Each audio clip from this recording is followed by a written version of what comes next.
The cannons have been firing for weeks. Stone walls tremble under the constant thunder. Smoke drifts across the harbor, thick and bitter. Bodies lie in the dust where they fell. Beyond the shattered ramparts, the sea is filled with sails. Hundreds of them, white against the burning sky. The army of the Ottoman Empire has come to erase a small Christian island from the map. And inside the fortress, a few thousand defenders prepare to die. This is the story of the Siege of Malta, one of the most desperate battles in Christian history, a moment when a tiny island stood between Europe and the expansion of an empire. The year is 1565. For more than a century, the Ottoman Empire has been expanding across the Mediterranean. Constantinople has already fallen. Balkan cities bow to the Sultan. North Africa is under Ottoman control, and Ottoman fleets dominate the sea. Their next objective is clear: Malta, a small island between Sicily and the coast of North Africa. Rocky, dry, strategically perfect. Whoever controls Malta controls the central Mediterranean. But Malta is not defenseless. The island is governed by the Knights of the Order of St. John, warrior monks, soldiers sworn to defend the Christian world. Their leader is an aging French nobleman, Grand Master Master De Valette. He is 70 years old, and he knows exactly what is coming. Because the Ottoman Empire is not sending a raiding party, they are sending an invasion force. Nearly 40,000 soldiers, elite Janissaries, veteran sailors, heavy artillery.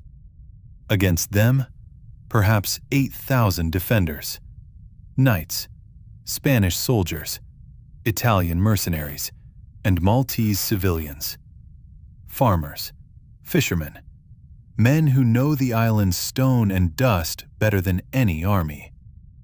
The odds are impossible, and everyone knows it. In May 1565, the Ottoman fleet appears on the horizon.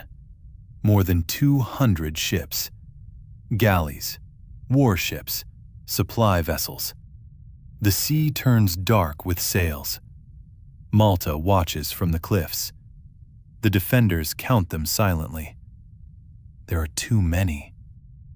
The Ottoman commanders are confident. Their leader is Mustafa Pasha, a seasoned general. With him is the feared corsair Dragut. Across the Mediterranean, he is known by another name, the Sword of Islam, one of the most feared admirals of the age. They expect Malta to fall quickly, but the island is built like a fortress. Stone walls rise directly from the sea. Narrow harbors funnel ships into killing zones. Cannons are already waiting. In the main harbor stands Fort St. Angelo, the heart of the Knights' defenses.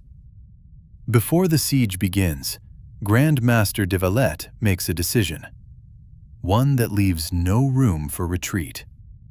The holy relics kept within St. Angelo are removed and secured. Then, the bridge connecting the fortress to the mainland is burned. The message is unmistakable. There will be no escape. If the knights do not win, they die where they stand. According to later accounts, Valette tells his men, "We have no choice but victory, or eternal life." The Ottomans land their forces. Tens of thousands of soldiers pour onto the island. Their first target is Fort St. Elmo, a small fortress guarding the entrance to the Grand Harbor. If it falls, the Ottoman fleet can move safely inside, and the rest of Malta will follow. Inside Fort St. Elmo, a few hundred defenders wait. Knights, soldiers, volunteers. They all understand the truth. The fort is not expected to survive. Their task is simple: Hold the line for as long as possible, because every day they delay the Ottomans is another day for reinforcements to arrive from Europe, if help is coming at all. The Ottoman cannons begin their work. Day after day, night after night, thousands of cannonballs slam into the walls. Stone shatters, dust fills the air. Sections of the fortress collapse into rubble. Still the defenders hold. Every breach becomes a battlefield. Ottoman soldiers surge forward. Ladders rise against the walls. Gunfire erupts at point-blank range. Pikes, swords, hand cannons. Men fight in clouds of smoke and dust. And the defenders refuse to surrender. Master De Valette watches from across the harbor. He can see Fort St. Elmo burning. He knows the men inside cannot win. But they continue to fight. For weeks. The Ottomans grow frustrated. This tiny fortress should have fallen in days. Instead, it consumes thousands of soldiers. Then something unexpected happens. During one of the bombardments, the Ottoman commander Dragut, the Sword of Islam, is struck by debris from a cannon impact. A fragment of stone shatters his skull. The great corsair dies days later. The Ottoman army has lost one of its most experienced leaders. But the battle continues. The cannons keep firing, and Fort St. Elmo continues to crumble. By June, the fortress is barely standing. Walls reduced to broken stone. Corpses fill the trenches. Gunpowder smoke stains everything black. The defenders know the end is near. According to surviving accounts, the knights gather together the night before the final assault. They pray, confess their sins, receive communion, and then they begin to sing. Ancient hymns echo through the shattered fortress, voices rising above the distant rumble of artillery, men singing calmly while preparing to die. One chronicler later writes that the defenders entered battle as if already prepared for martyrdom. Some repeated the words of Psalm 27, "The Lord is my light and my salvation. Whom shall I fear?" The next day, the Ottomans launched their final attack. Thousands of soldiers surge toward the ruins. The defenders meet them in the rubble, fighting hand to hand, step by step, room by room. But numbers eventually win. The last defenders are overwhelmed. Fort St. Elmo falls. The Ottoman banners rise over the shattered walls. But the victory comes at a terrible cost. Nearly 8,000 Ottoman soldiers have died, capturing a fortress defended by only a few hundred men. Then the message arrives. Ottoman soldiers nail the bodies of fallen knights to wooden crosses. The crude rafts are pushed into the harbor. They drift slowly toward the Christian defenses. A warning. A promise of what awaits the rest of Malta. Master De Valette answers in his own way. Captured Ottoman prisoners are executed, their heads loaded into cannons, and fired back toward the Ottoman lines. The message is just as clear. This siege will not end with surrender. Now the Ottoman army turns its full strength against the main cities. Birgu, Senglea, fortified peninsulas packed with defenders. Master De Valette refuses to retreat. Instead, he walks the walls personally, encouraging soldiers, inspecting cannons, directing repairs under fire. He is 70 years old, but he fights like a man half his age. Elsewhere on the island, something unexpected begins to happen. In the old walled city of Medina, the small Maltese garrison refuses to stay passive. They launch sudden cavalry raids against Ottoman supply lines.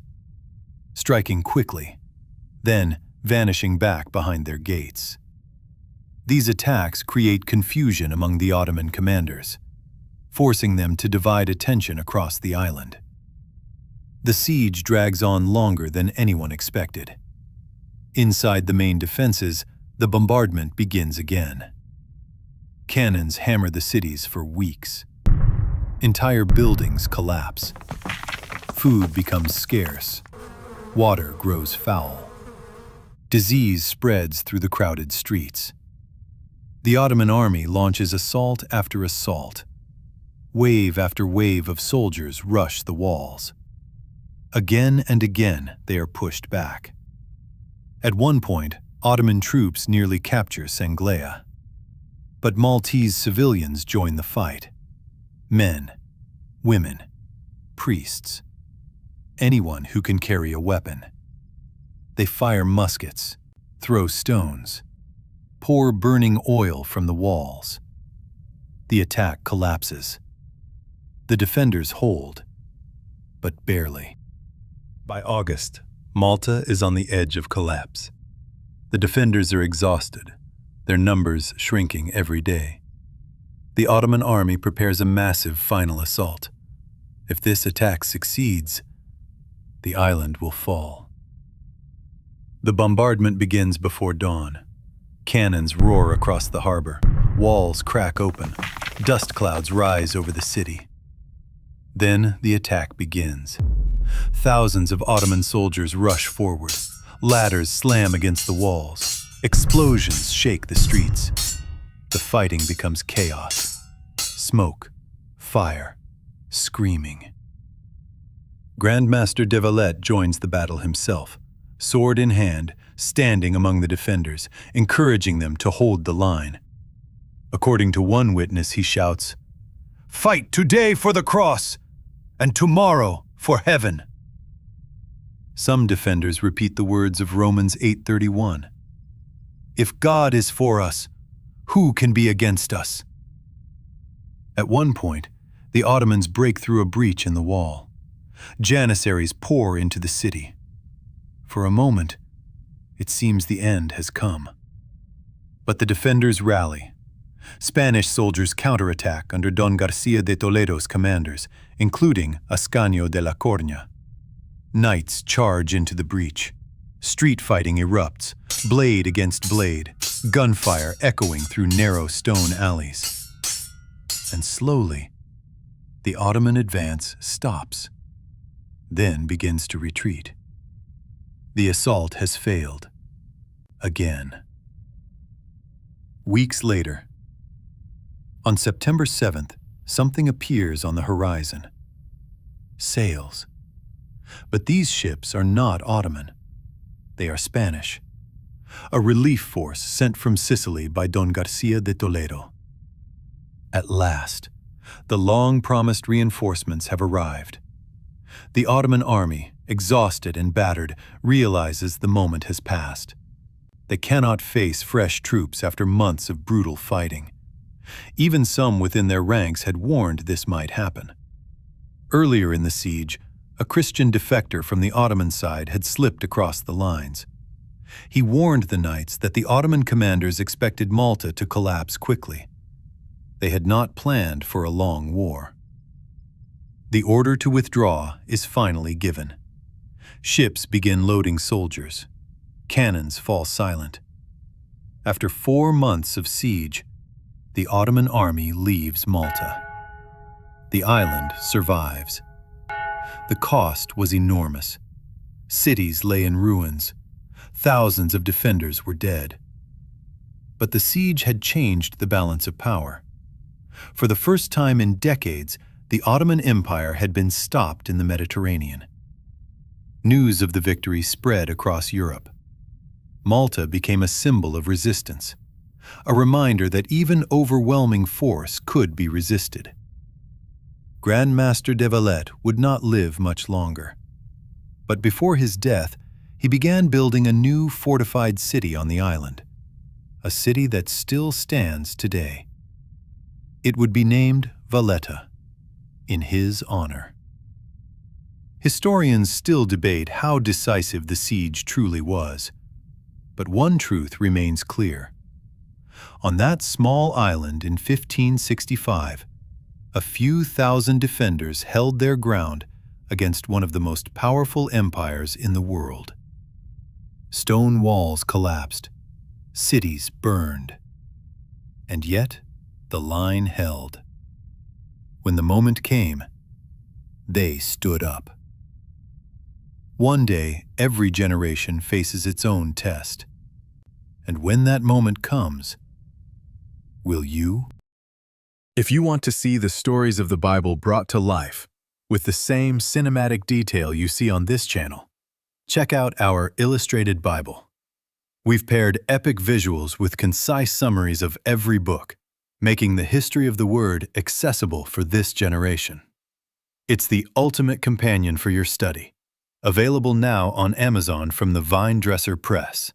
Click the link in the description to bring these stories home. Don't forget to subscribe. We'll see you in the next one.